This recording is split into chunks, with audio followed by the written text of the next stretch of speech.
Thank you so much, Mr. Chairman, and thank you to the ranking member for convening this important hearing, and thanks to our witnesses for excellent testimony.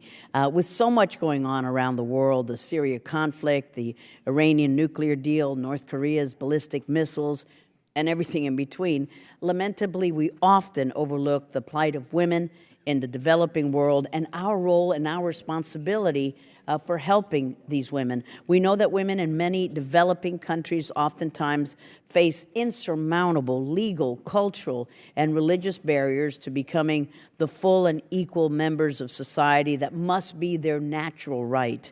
Not only is this a travesty for the rights of women, but in many of these countries, when women have the same rights and access as men, the transition from developing to developed countries becomes a reality. Preventing half of your population from access to the job market and thus the financial tools to help promote economic growth is just unconscionable. It is imperative that we discuss ways to correct this and that women in developing countries have access to the tools and the services so they can have an important role in their countries. We must also remember that it isn't just the economy to which they are being denied access. It starts from the time that they are children. Oftentimes, women are not even registered at birth, putting their future and their well-being in danger. That is why I've always been proud to support my good friend Steve Chabot in his efforts to pass the Girls Count Act, and thank you, Steve, for that, to ensure that these girls get birth certificates and are registered. My goodness, as a former Florida certified teacher, I know how important education is to all children. But for women in developing countries, before we talk about getting them access to financial tools, we really need to ensure that they have access to a real education. That's why I've authored bills to provide Pakistani girls and women access to scholarships so they can get the education they require, and why I'm co-sponsoring Steve's Preventing Girls' Access to Education Act. For women in developing countries, we need to start changing the fundamental ways in which they are viewed from the moment they are born if we're ever going to have a chance at their access to the financial services later on. And that's a tall task because of the legal and cultural barriers they often face. Women in about 18 of the world's economies, unfortunately, including many in the subcommittee that Mr. Deutsch and I head, the Middle East and North Africa subcommittee, require permission from their husbands or legal male guardians to work outside of the home, if they're even allowed to work at all.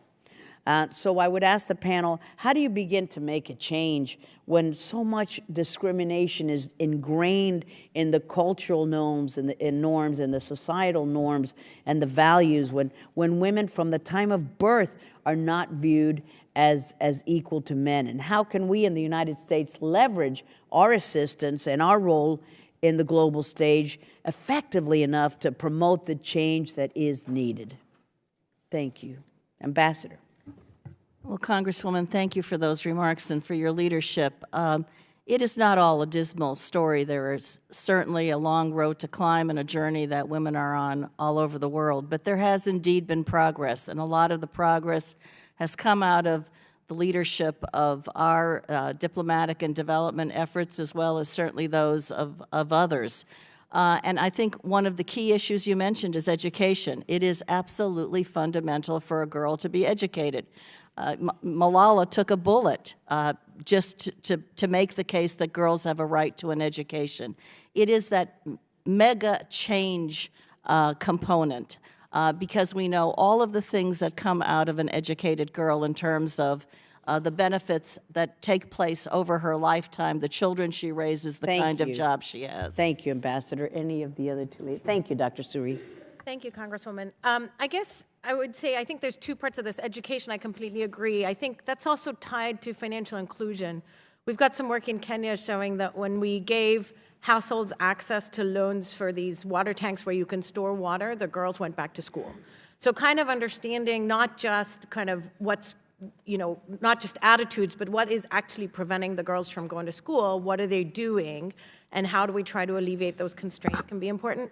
I also want to mention some work on India, which is fascinating, where they required required some districts to have a third of women participation in local government. And they looked at the decisions then that the women made versus the men. And the women, of course, have different preferences than men. They chose different public goods and different investments than the men. Hard to weigh up which ones are better or worse. But what was really fascinating is they also did some surveys on the ground of people, and they saw that people's views of women started to change when women started to participate in local government and they saw women making decisions about what the community needed or not. So Thank I think you very much. that is also something. And sorry we ran out of time, but next time. Thank you, Chairman Royce, and thank you, Mr. Engel, for convening this important hearing. And thank you to Lois Frankel. I know that she was one of the engines behind this hearing. Thank you, sir.